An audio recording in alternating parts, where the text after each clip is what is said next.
नमस्कार दोस्तों। तो ड्राइंग हाउस के एक नए पॉडकास्ट सेशन में आप लोगों का स्वागत है।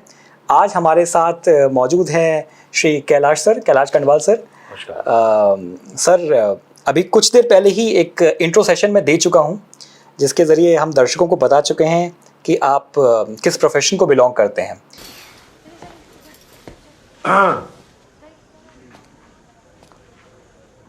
जी सर, आपको किसने बुला लिया? वार्डन की डेथ हुई है। हाँ जी, वो जैसे हमें पता चला तो हमने तुरंत डॉक्टर को बुला लिया था। क्या हुआ? अरे भाई साहब, हमारी बेटी गुम हो गई है। देखिए, हम लोग सीआईडी से, हमें बताइए क्या हुआ, हम ढूंढने में मदद करेंगे। मेरी जवान बेटी साक्षी अचानक पता नहीं कहाँ गायब हो गई। गायब हो गई? वो साथ में ही थी आपके? हाँ, ऊपर मंदिर में तो हमारे साथ ही थी, फिर अचानक पता नहीं कहाँ चली गई। बाहर निकले तो थी, ध्यान नहीं दिया था उसने। एज वी ऑल नो कि ये पॉडकास्ट फिल्म मेकिंग के ऊपर होने वाला है, एक्टिंग के ऊपर होने वाला है। एज एन एक्टर आप उत्तराखंड में रहते हैं, उत्तराखंड में जॉब करते हैं। You are also a lecturer, a professor as well in colleges and universities. सबसे पहले तो यही कहूँगा कि हमारी मुलाकात मेरे ख्याल से 4 या 5 महीने पहले की है। जी बिल्कुल। एक फिल्म का, हमारे कॉलेज में एक फिल्म का ट्रेलर का एक, I think it was opening Ghaprol Garhwali film थी, और उसके लिए पूरी टीम आई थी जिसमें आप भी थे। चाचा जी नमस्कार। और भी सोनी अजगिन भी अलग मुर्गा कन रहे थे दावत। अरे फुंड धुली छे ना, ढंगू खानो छे ना, दारू को इंतजाम, और गाँव वाला तब भी पता निकले खुश होना चंद उतड़ी के नाचना चाहता। चिंता नहीं कर, अब की बार में प्रधान बन जाओ ना, ये दारू भी होइले और शिकार भी।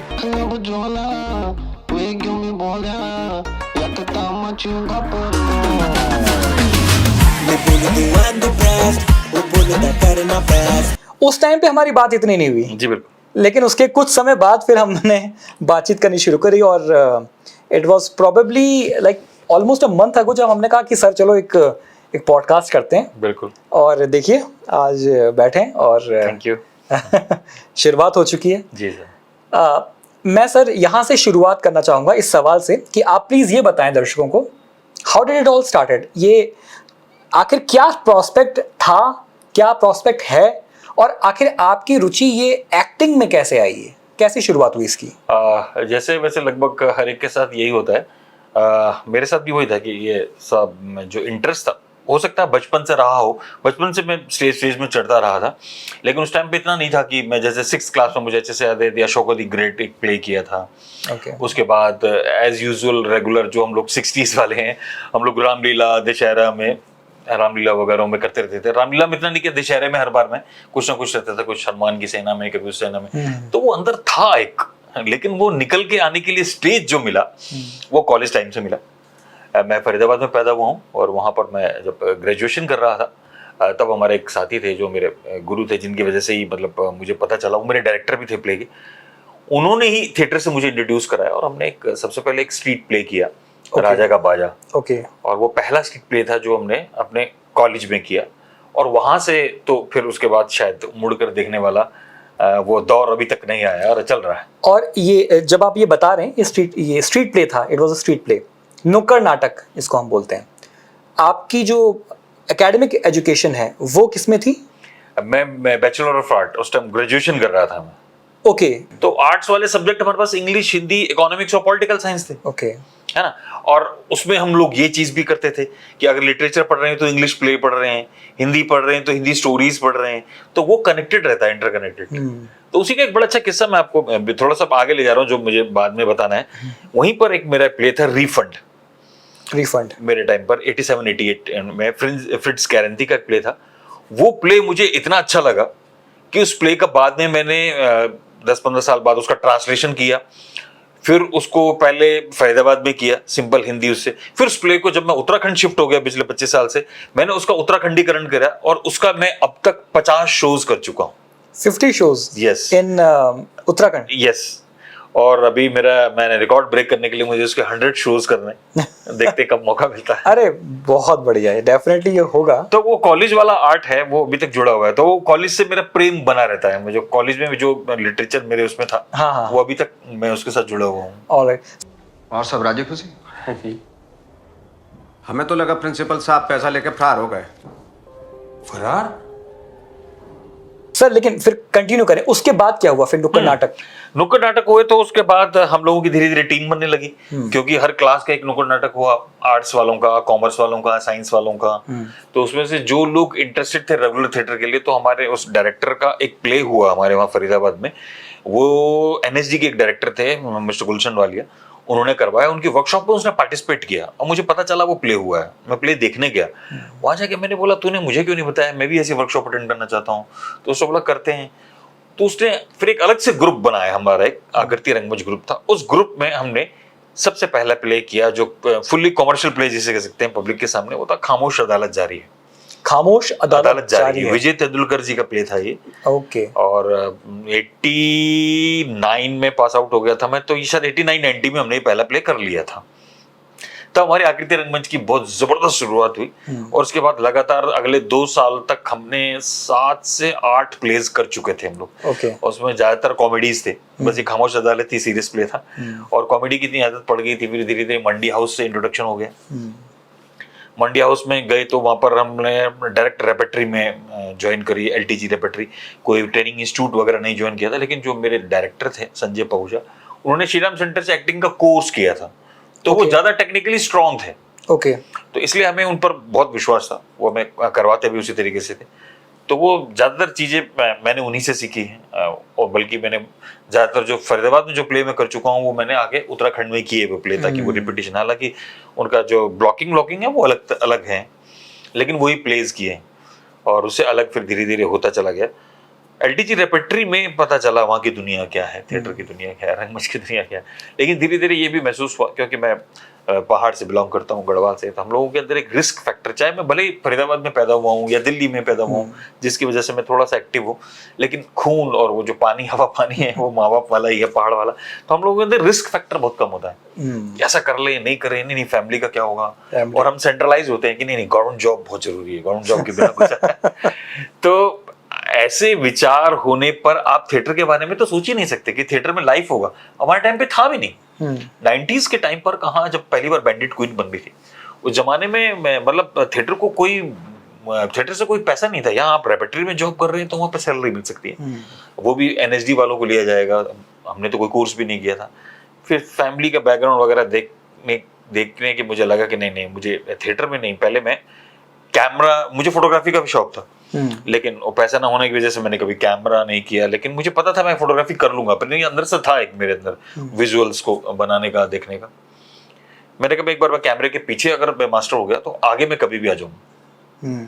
तो मैं कैमरे के पीछे का मास्टर बन गया। और आप फोटोग्राफी आपने प्रोफेशनली सीखी? एज ए प्रोफेशनल सीखा, लेकिन तब तक लाइन नहीं खिंच रही थी, थिएटर या फोटोग्राफी ये बार बार हॉन्ट करती थी। फोटोग्राफी करते करते भी मैं जब भी टाइम मिला मंडी हाउस आ गया, यहाँ के प्लेस देखे, लोगों से मिला, लोगों से जानकारी करी, और जानबूझ के फोटोग्राफी भी टीवी सीरियल्स में करी ताकि मैं उनसे कनेक्टेड रहूंगा। टीवी सीरियल्स में कंटिन्यूटी एक फोटोग्राफर होता है जो पिछले सीन्स को मैच करने के लिए एक फोटोग्राफर रखा जाता है, वो फोटो खींचता है, अगले दिन सेम सेट लगाया जाता है या सेम मेकअप किया जाता है। तो उस टाइम पे जी टीवी के पहले सीरियल में मैंने काम किया, सोनी के पहले सीरियल में मैंने काम किया एज ए फोटोग्राफर कंटिन्यूटी। जी का तो अदालत बना था, अदालत या मैं भूल गया हूँ नाम, और सोनी में भंवर करके एक सीरियल बना था। वो तो फर्स्ट एपिसोड्स में, दोनों में मैं शूट कर रहा था। उस टाइम पे कंटिन्यूटी और उन लोगों से जान पहचान हो गई थी, क्योंकि इस फील्ड में धीरे धीरे फिर मैंने बहुत सारी चीज़ें पढ़ी। दिमाग में ये भी आया कि मैं BFA कर लूँ, FTI कर लूँ, कोई कोर्स कर लूँ, लेकिन फोटोग्राफ फिर दिमाग में वही था कि नहीं, अब मैं इस फील्ड में आ गया हूँ प्रोफेशनली, मुझे पैसा कमाना है और मुझे करना। लेकिन पैसे कमाने वाला वो जो पैशन था वो उस टाइम तक था ही नहीं।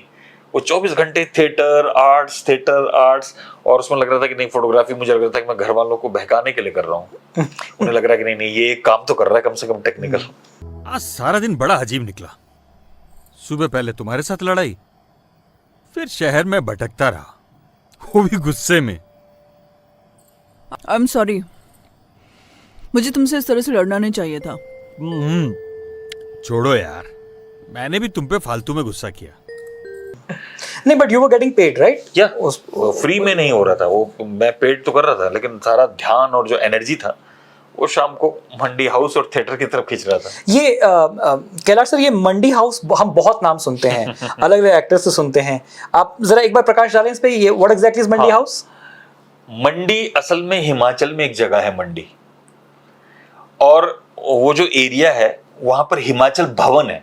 असल में क्या होता था कि जब बहुत पहले जितने भी वहां के कॉन्सुलेट जनरल, गवर्नर्स या राजा लोग होते थे, वो जब दिल्ली में मिलने आते थे गवर्नर जनरल को या उनको मिलने आते थे, तो वो लोग ठहरने के लिए उन्होंने अपने घर बनाए हुए थे। तो वहां हिमाचल भवन में हिमाचल का राजा आके ठहरता था। वो मंडी से था या मंडी के आसपास का था, तो उस वजह से वो पॉपुलर हो गया। हालांकि उसके पास में हरियाणा भवन भी है, पंजाब भवन भी है, लेकिन हिमाचल हमारा अपने गढ़वाल का टेरी हाउस भी है।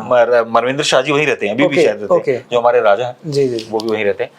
और तो उस वजह से ज्यादा फेमस हुआ, तो वो मंडी हाउस नाम पड़ गया उसका। नाम पड़ गया। वैसे वो भावलपुर हाउस है जहाँ NSD है, राष्ट्रीय नाट्य विद्यालय, और इधर कोपरनिकस मार्ग पे अपना डायरेक्टरेट जनरल है दूरदर्शन के। तो और आर्ट एंड कल्चर के चारों तरफ श्रीराम वालों का एक श्रीराम सेंटर है, कमानी ऑडिटोरियम है, वहाँ कला का प्रदर्शन करने के लिए जगहें हैं, प्रशिक्षण संस्थान है। सामने 12 खंबा रोड पे मॉडर्न स्कूल है। तो वो चारों तरफ पूरा आर्ट एंड कल्चर का एक हब है। 93 में शादी हो चुकी थी, और वो जो तथाकथित या दिखाने के लिए किया गया था कि मैं फोटोग्राफर हूँ, मेरा स्टूडियो है, वो धीरे धीरे शट डाउन हो गया। और मुझे दोबारा से जो है प्राइवेट जॉब में घुसना पड़ा। लेकिन सन 2000 में जब मेरा सेकंड चाइल्ड, दूसरा बेटा हुआ मनिल, तब उस टाइम पर मैं सारे छोटे मोटे जो कर्जे थे इधर उधर से मैं पूरा हो चुका था, मैं कंप्लीट कर चुका था। तो अचानक मेरे को लगा मैं कर क्या रहा हूँ, मुझे जाना कहाँ है, मैं जा कहाँ रहा हूँ, लेकिन मैं जाऊंगा कैसे। तो मैं प्रोफेशनल फोटोग्राफर था, मैंने उस प्राइवेट जॉब को छोड़ा। मैंने Asian academy of film and television Noida में एज ए 1 ईयर वाले कोर्स में एडमिशन ले लिया। अच्छा, it was a diploma course, short term diploma. और उन्होंने एडमिशन दिया इसलिए क्योंकि मैं ऑलरेडी फोटोग्राफर था। तो वो डिप्लोमा था कैमरा एंड लाइटिंग टेक्निक में। तब मुझे लगा ये मेरा सेकंड स्टेप है। अब मैं धीरे धीरे जो मेरी असली खुजली है एक्टिंग या कुछ की, मैं कभी भी आ जाऊंगा। एक बार मैं कैमरामैन बन गया।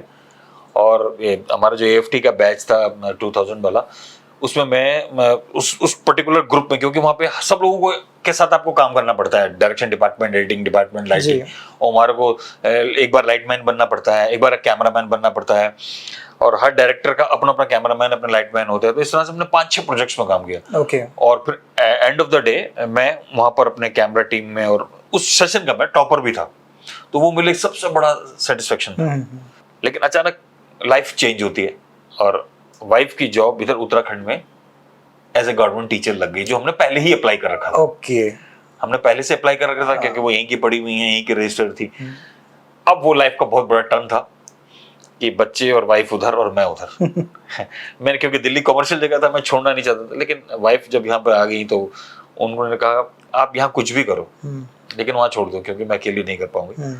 फिर वहाँ मूड बनाया, तो फादर के साथ भी बात किया। तब हम वहाँ पे पूरा सेल ऑफ करके देहरादून में पिछले 25 साल से 25 साल से फिर आप वापस देहरादून आ गए, और तब से आप यहाँ तब मैं यहाँ पे एक स्टूडियो था, हमारे भाई साहब थे डबराल स्टूडियो करके, वो फोटोग्राफी वगैरह करते थे शादी वादी में, तो उनके साथ जुड़ गया। क्योंकि आते ही रोजी रोटी तो कुछ कमानी थी, मेन काम होता। जुड़ने के बाद फिर वही सिलसिला शुरू हुआ कि अब यहाँ थिएटर वाले कौन कौन है। तो यहाँ जितने थिएटर ग्रुप्स थे, मैं सबसे मिला। SP मुंगई जी, वर्मा जी, वातायन वाले थे, बहुत सारे लोग थे। वहां भी शुरुआत ऐसी करी मैंने, सबकी मैं फोटोग्राफ खींचता था, थिएटर की, प्लेज की फोटो खींचना, और जाके देखना, बस खुश होना, जाके देखना, खुश होना। मैं ज्वाइन नहीं कर पा रहा था। और इस बीच की एक कहानी और है कि मैं खुद भी, जैसे आर्टिस्ट लोग होते हैं जनरली, हम कंफ्यूज होते हैं, तो मैं भी कंफ्यूज था कि मैं फोटोग्राफर हूं या थिएटर आर्टिस्ट हूं। एक्चुअली है ना, तो वो पैशन एंड प्रोफेशन, वो लाइन में खींच ही नहीं पा रहा था। तो जब मैं यहाँ देहरादून में शिफ्ट हुआ था, तब मैंने उसके 5 साल बाद ये लाइन खींच ली थी। थिएटर मेरा पैशन रहेगा, और फोटोग्राफी और वीडियो प्रोडक्शन मेरा प्रोफेशन रहेगा, जहाँ से मुझे पैसा मिलेगा, मुझे रोजी रोटी कमानी। और ये पैशन रहेगा, मैं इसके लिए रोटी के पीछे नहीं भागूंगा। मिलेगा तो बहुत बढ़िया है, मिलेगा तो बहुत बढ़िया है। और वो देहरादून एक ऐसी जगह है जो थिएटर के मामले में बहुत पुरानी और प्रसिद्ध है। यहाँ लोगों का जम के प्यार मिला। थोड़ा सा आगे बढ़ते हैं। जब हम प्रोजेक्ट्स की बात कर रहे हैं, मूवी प्रोजेक्ट्स की बात कर रहे हैं, ओके, एक पार्ट तो मैं समझ गया हूँ कि प्रोफेशनली आपने बिहाइंड द कैमरा आपने अपना प्रोफेशन स्टार्ट कर दिया था, एंड यू वर अर्निंग, ये मैं एकेडमिक से पहले की बात कर जी, रहा जी, हूँ। उसके बाद फिर आपके पास प्रोजेक्ट्स कुछ ना कुछ आने शुरू हुए। आप क्या कंसिडर करते हैं, आपके हिसाब से आपके कैरियर में कौन सा वो ऐसा प्रोजेक्ट था जो एज एन एक्टिंग प्रोजेक्ट रहा जो आपके लिए काफी नोटिसेबल रहा, बहुत सिग्निफिकेंट रहा? वैसे तो बड़े प्रोजेक्ट्स में सबसे ज्यादा नोटिसेबल तो अभी लेटेस्ट जो गढ़वाली फिल्म आई घपरोल, क्योंकि उसमें मेन रोल में था और मैं विलेन वाला, और मैं पहली बार वो वाला रोल कर रहा था, वो काफी सराहा गया। जी। सेकेंडली जो नवाजुद्दीन के साथ एक फिल्म आई मेरी रोतू का राज, उसमें भी मतलब बहुत सारी फिल्मों में गया, सब में छोटे छोटे रोल थे, रोतू का राज में बड़ा अच्छा प्रोमिनेंट रोल है, वो भी हल्का नेगेटिव साइड है, लेकिन सबसे बड़ी बात है कि नवाजुद्दीन के सामने काम करना या नवाजुद्दीन के साथ में काम करना, वो बड़ी बात थी। ओके। उससे पहले मैंने पान सिंह तोमर में किया, लेकिन वो बचपन का सेगमेंट था जो पूरा हट गया। लेकिन मैं अपने फेवरेट एक्टर से मिला, इरफान खान जी से, और मतलब जब आपका फेवरेट एक्टर आपके सामने होता है ना, तो अब क्या क्या क्वेश्चन, क्या क्या, और वो इतने शाय पर्सन थे। मैं उनसे ऐसी गया तो एक अखबार की तरफ से रिपोर्टिंग करने, लेकिन वहाँ पे मेरा दोस्त प्रोडक्शन कर रहा था, उसने कहा एक रोल कर ले, तो मैं रोल के लिए भी रेडी हो गया। यूट्यूब के लिए कुछ फिल्में बनी जो फेस्टिवल के लिए की, मैंने देखी है, मैंने हाँ, देखी है। तो उसमें रम बॉल्स एंड वाइन बड़ी फेमस हुई, जो हमने लोकली प्रोड्यूस करी। जी। सॉरी, ये वाइन इतनी बढ़िया थी कि मैं अपने आप को रोक नहीं सका और मैंने तुम्हारा गिलास ले लिया। तुम मेरे गिलास से पी लो डार्लिंग, ऐसा करने से प्यार बढ़ता है। और उसके बाद हमने एक गढ़वाली फिल्म बनाई दो नाली करके, वो फिल्म पहले फेस्टिवल्स में करी, अब जाके यूट्यूब में आई है, तो उसमें मैं मेन रोल में हूँ, मेन कास्ट है और गढ़वाली में है। ये देखो बाघ खुटो निशान। अरे मैं तो पहले बोल रहा हूँ कि बाघ आई छे से सुविधि सुधी हल्ला लगाई हूँ। अरे भाई बचंदा, आज हमने बहुत सुबह सुबह तो तुझे खिलाई, जब देखा तेरे बंदूक की पकड़ी, ढंकुने लगी, जा ठंडू पानी पी, अरे वो कुत्तों पर दया कर। एक और गढ़वाली फिल्म की थी मैंने अंजुआल करके, उसमें मैं लड़की का फादर बना हूँ, वो भी लगभग मेन रोल है, क्योंकि अंजुआल का मतलब होता है अंजुली, तो अपनी बेटी को ये मानता है कि तू मेरी अंजुली है, और वो उसकी डेथ हो जाती है। तो वो एक्सपीरियंस मेरे को होते चले गए, और फिर हम छोटे छोटे प्रोजेक्ट्स पे काम कर रहे थे। फिर एक और बढ़िया प्रोजेक्ट आया, शॉर्ट फिल्म थी जो खुद मेरे बेटे ने डायरेक्ट की, सबसे बड़ी बात तो ये खुशी थी। सॉरी, थोड़ा लेट हो गया मैं। नहीं सर, 2 मिनट तो लेट है आप। तुम्हें तो मालूम है यार, घर में कितना काम रहता है। जी। ओके।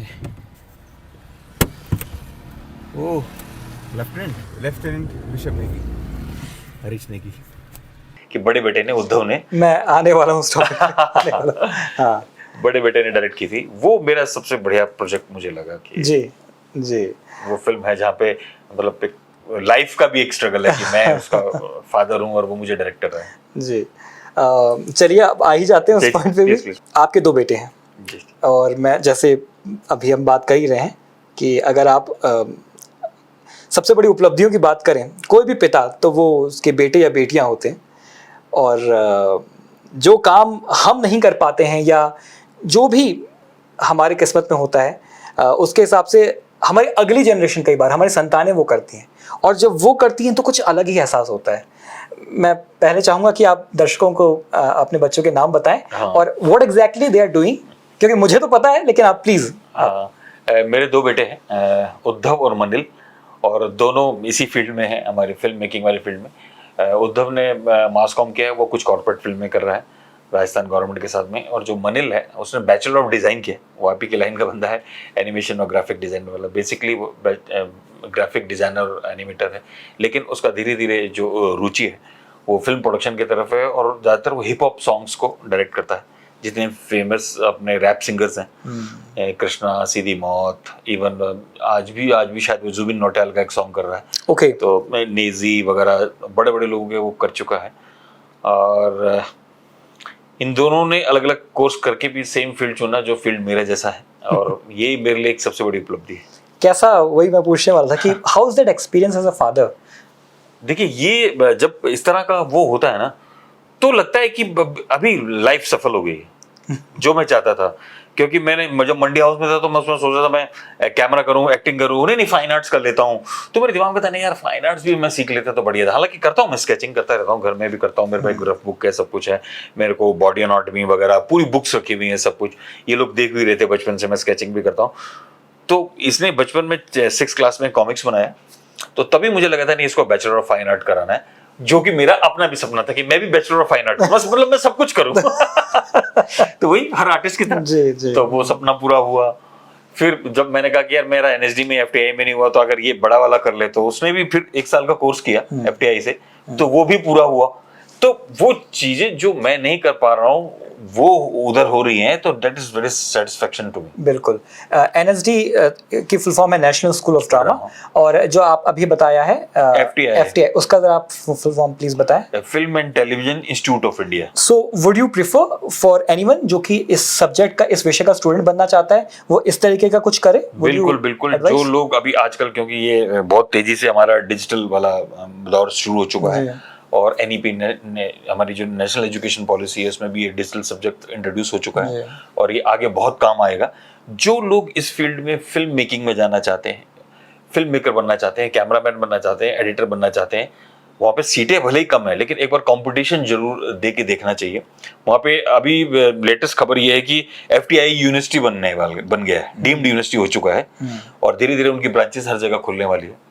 और हम लोग किस्मत वाले होंगे कि उसकी एक ब्रांच अगर या एक छोटा सा ऑफिस या कुछ शायद उत्तराखंड में खुलेगी। बहुत बढ़िया। तो जो लोग इस फील्ड में जाना चाहते हैं, जो ग्रेजुएशन के फाइनल लेवल पे हैं, उसका एंट्रेंस जरूर दें। शायद अब की बार तो अभी तो निकल चुका है, नेक्स्ट टाइम के लिए ट्राई करें, क्योंकि आप अपने आप से यूट्यूब यूनिवर्सिटी से बेसिक्स भी अच्छी तरह से नहीं सीख पाएंगे, क्योंकि संस्थानों में इन चीजों का एस्थेटिक सिखाया जाता है। एग्जैक्टली। यूट्यूब पे आप कॉपी करके कुछ भी चीज बना सकते हैं, बना भी रहे हैं, अच्छे लोग कर भी रहे हैं, क्योंकि वो करने के बाद जो उनकी प्रैक्टिस है, एस्थेटिक साइड, वो बहुत स्ट्रांग है। लेकिन इंस्टीट्यूट्स में, इंस्टीट्यूट इसलिए नहीं खोले जाते, इंस्टीट्यूट पे कुछ तो होता है कि जहां पे आपको कुछ तो अलग चीज सिखाई जाती है, वरना यूट्यूब इंस्टाग्राम पे सब बना रहे हैं। इंस्टीट्यूट्स में, चाहे वो कोई भी इंस्टीट्यूट हो, हमारा इंस्टीट्यूट है, आपका इंस्टीट्यूट है, या यूनिवर्सिटी है, कुछ ना कुछ तो एक ऐसी चीज है जो अलग सिखाई जाती है। तो फिल्म एंड टेलीविजन इंस्टीट्यूट के मामले में एफटीआई की 2 ब्रांचेस हैं, पूना में और बंगाल में। वेस्ट बंगाल में सत्यजीत रे SR FTI है, और पूना में FTI है। तो वहाँ एक स्ट्रॉन्ग एस्थेटिक सीखने के लिए कैमरा, फिल्म मेकिंग, एक्टिंग का भी 2 साल का कोर्स है। तो अगर आप कोशिश करें, आपका एडमिशन होता है, तो आपकी लाइफ चेंज हो जाएगी। यूट्यूब में जो हमारी फिल्म है रंबॉल्स एंड वाइन, और एक वो जो मैंने बताया मेरे बेटे ने बनाई थी वापसी करके फिल्म, दोनों पॉकेट फिल्म्स में हैं। और पॉकेट फिल्म्स बड़े फेमस डायरेक्टर अपने अनुराग कश्यप जी का है। देखिए, एक जमाना था कि आप फिल्म बनाते थे, फिल्म के लिए पैसे लगाते थे, फिर आप डिस्ट्रीब्यूटर ढूंढते थे, exactly. वो हॉलों पे लगाता था। आज जब ये माध्यम आ गया है, यहां भी घर बैठे कोई भी आदमी फिल्म बना सकता है, और अपनी फिल्म की पिचिंग पॉकेट फिल्म्स में कर सकता है। अगर उनको वो पसंद आई तो आपकी फिल्म भी उस पर चल सकती है, जो लाखों लोग देख रहे हैं। सर, आप, ये फिल्म हमने ऐसी करी, मेरा ही कैमरा था, और डॉक्टर पुनीत त्यागी उसके प्रोड्यूसर डायरेक्टर थे। मेरे पास कैमरा था, हमने 5-6 जनों की टीम थी, और बड़े बेटे के साथ के दोस्त लोगों ने, हमने मिलके 2 दिन की शूटिंग में ये फिल्म पूरा किया, और हमने पिच किया। पॉकेट फिल्म्स को फिल्म पसंद आई, और आज हमारे लाखों फॉलोअर्स हैं, और हमें वहां से रिटर्न भी आया है। ऐसे नहीं, हमसे वहां से रिटर्न भी आया है। तो यानी आप घर बैठे फिल्म बना के अपनी फिल्म को बेच भी सकते हैं, और उसके जरिए आई मीन आपको वो रिकॉग्निशन जो आपको, जो स्ट्रगल का पार्ट होता था, वो आपको मिल रहा है। बिल्कुल, है ना। और दुनिया भर के फेस्टिवल आपने सुने ही, आपने रोजाना फिल्म, कितने सारे फेस्टिवल्स हमारे देहरादून में, इंटरनेशनल फिल्म फेस्टिवल्स होते हैं। तो आप फिल्म में, फेस्टिवल में डालकर भी अपने आप को रिकॉग्नाइज कर सकते हैं। सर, मैं अंत में यही कहूंगा, आपने समय दिया है, और ऑफ द कैमरा भी अभी बहुत बातें करनी है, लेकिन जितना भी आप समय दे पाए, मैं आपका धन्यवाद तो करता ही हूँ। साथ में मैं मानता हूँ कि जो लोग ये वीडियो देख रहे हैं, आर्ट स्टूडेंट्स जो देख रहे हैं, उनके लिए डेफिनेटली कोई ना कोई एक मदद, एक कोई ना कोई एक ऐसा एडवाइस, एक सुझाव रहा होगा, जो अगर वो उससे सुने और उसको अपने जीवन में उतारे, तो उनको डेफिनेटली बहुत मदद मिलेगी। एक बार फिर से आपका बहुत बहुत तहे दिल से धन्यवाद, बहुत बहुत शुक्रिया, आपने हमारे लिए समय निकाला। Thank you so much sir. Thank you.